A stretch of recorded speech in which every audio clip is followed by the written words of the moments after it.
We've come back in today after the bank holiday and a customer has called us to say that their internet is completely down. Our engineers have done all the remote diagnostics they can do, so we've checked cables, we've rebooted routers, we have checked switches, we have asked the customer several questions about information on their computer, but it's all led us down the path of suspecting that there is an outage with their internet. That's now actually been confirmed by Virgin Media, but that doesn't help the customer because Virgin can only get there on Thursday, and today is Tuesday. But that doesn't matter because we're not a company that gives up on our customers. In fact, we always have a solution to a problem, and today's solution comes from TP-Link.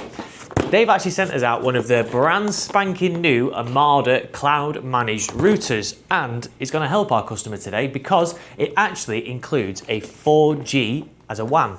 So as quick as I possibly can, I'm going to get this set up for our customer. We'll bob a SIM card in it, I'll get it out to site, and we'll get our customer back up and running ASAP.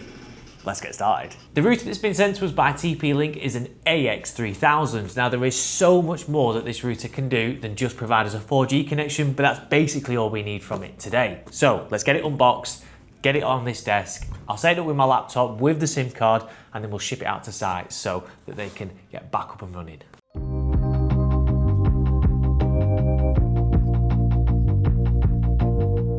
That's the router all physically set up in terms of all the antennas are connected and it's connected to power. We now just need to set up the configuration on the back end so that it will actually work as a router. This is a bit of trial by fire for this TP-Link router. I've not actually spent any time setting it up so far since TP-Link shipped it out to us.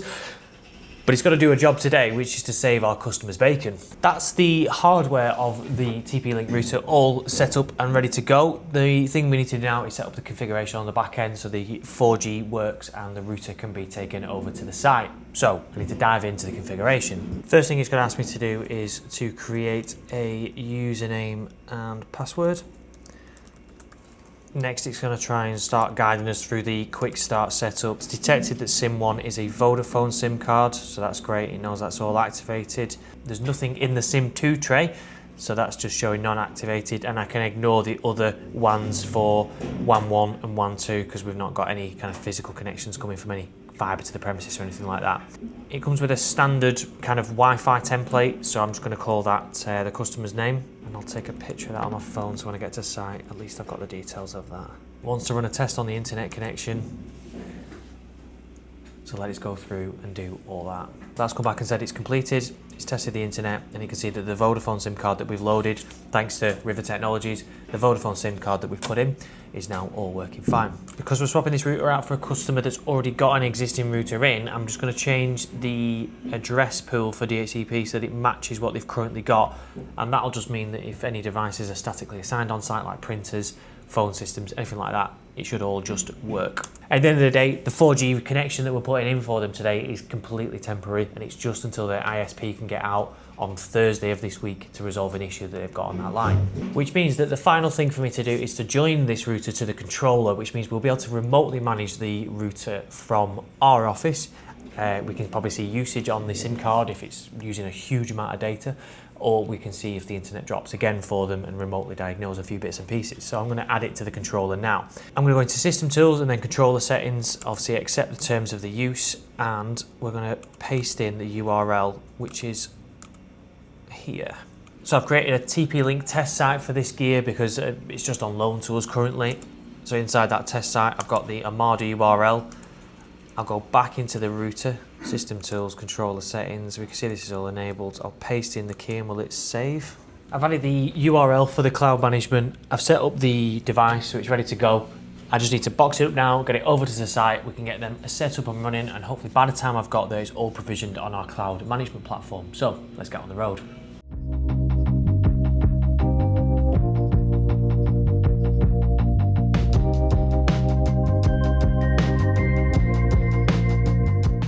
So apart from it being an absolutely beautiful day, we've managed to get the customer completely reconnected using the TP-Link 4G router. But let me get in the car and I'll tell you a little bit more. When I got on site, the internet was still completely down from the Virgin connection. I rebooted it just to double check that it didn't come back up as a last little hurrah for it, but no, there was still no connectivity on that connection. So we've bunged in the 4G connection. I've been round, I've rebooted all the VoIP phones, I've rebooted all the computers, and touch wood, everything, including the printers, has come back up as I expected it to do so. I should mention that this is a completely temporary measure. I wouldn't normally connect a city centre office to a 4G connection, but needs must, their internet's down and they can't afford to send any of the staff home. The business needs to continue running somehow. So within the day, we've managed to configure the 4G router, get it installed. And what I'll do now is I'll wait for the fault to clear and then we'll check in and see how the site's getting on. The 4G router has been installed on our customer's site for about a day and a half. That was just enough time for the Virgin Media engineer to get himself out there and resolve the issue that they had on the broadband line. I think they replaced the router in the end. I'll find out more when I get to site. But before I set off and go and collect our equipment, I thought it'd be a great opportunity to dive into the Armada controller and we get to see inside how the router's been getting on while it's been on the site. When I first jumped into the controller, I had a site health score of about 69 and it was showing that there was some issues there, and after investigating here I could see that the WAN was the problem and that the latency, more specifically down here, was the issue. It was I think at 500 millisecond latency. It's a 4G router sat inside a cupboard just temporarily balanced on something, so it was never going to get lightning speeds and there was always going to be intermittent issues. But they seem to have corrected themselves. I even went in and disabled the WAN ports inside the router thinking that they were conflicting the score, but it actually turns out it was just the latency of the 4G SIM card. But a few other things that we could check while we were in here, we could see how the Wi-Fi was performing, how the devices connected to the Wi-Fi were performing. We can see how many devices are connected to this network. So if we click into the clients, it will list us how many clients are connected and it will give us information on which ones are connected wirelessly and wired. As the problem with the existing broadband has been corrected, the less and less devices have started to show. It is a bit of a micro office this for this estate agent. It's a branch of a bigger organisation, so there was only like 1 or 2 or maybe 3 computers being used there. But we can see the phones here at the bottom and we can see that there's a desktop still connected to that Wi-Fi. In fact, we can see here, based upon the device list, that there's actually a phone that's been connected to the Wi-Fi while we've been away from site, so maybe they've got some sort of issue there with a cabled connection and they've jumped it over to the Wi-Fi instead. But jumping back into the dashboard, one of the most important things for a 4G connection is that you keep an eye on the usage. Obviously unlimited data is unlimited, but probably not to an extreme amount. But we can see here that the usage on the broadband has been 3.2 gigabytes, which is absolutely fine for the amount of time that the router's been in there. If this was hundreds and hundreds of gigabytes, I'd start to be a little bit worried, especially on the data usage for that SIM card. We've already spoken about the clients and how that the controller will tell us which clients are connected wirelessly and wired. Topology will just give us an understanding of how the devices are connected, so we can expand this out and get an understanding of what WANs are connected. So we can see right now that the LTE WAN is connected through the router, that there is 2 phones plugged directly into the router, and then the rest are fed off a client group here, which I imagine is then fed through another switch. There is all sorts to the Armada controller and so much more than I'm probably understanding right now. I'm pretty new to it myself, but I've kind of figured my way around it. One of the main things that we had to do yesterday was figure out the WANs. So when we adopted the device to the controller, it actually wiped the configuration for the wireless LAN, so we loaded that back in. But if you wanted to create a customized WAN for example, a guest Wi-Fi or something like that, then you can do that through this menu here. You can assign the Wi-Fi a name, you can tell it if you want the gateway to broadcast it, or if you just want the access points on this site to broadcast that. And I bet you can even granularly create groups so that each access point could, in theory, push out a different Wi-Fi. One of the things I thought was pretty cool is the Wi-Fi schedule. So you can enable a schedule here so that the radio or the broadcast of that Wi-Fi is only on during certain times, which is great if you've got an office environment. You know your staff are only in between 8:30 and 5 to reduce the risk of anybody sitting outside your office at night trying to get onto your network. You could just basically disable your Wi-Fi when you aren't there. What we'll do now is we'll head over to site, we'll grab the 4G router that we've had in there over the last couple of days. Obviously that's the controller, just very surface level stuff for now. I'm still kind of getting my head around certain parts of it, but so far so good.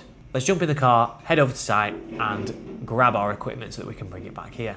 I arrived at site and I have rescued or collected our 4G Armada router.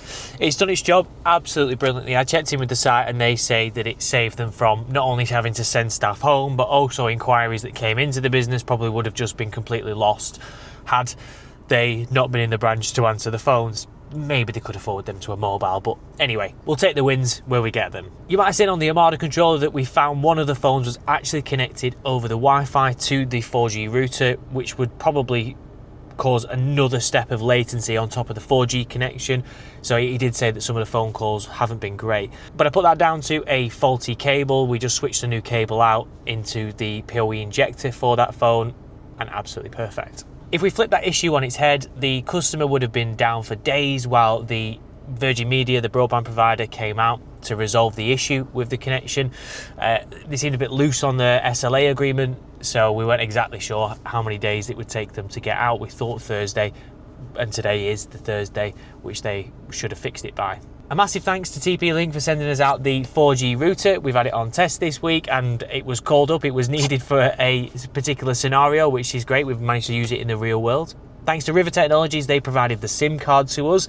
If you need to get hold of River Technologies for any of your VoIP system, broadband or SIM card needs, I'll put a link to their business in the description. And thanks to a collaborative effort between us, River and TP-Link, we've managed to get this customer back up and running with very, very little downtime, and meant that they didn't miss any inquiries into their business.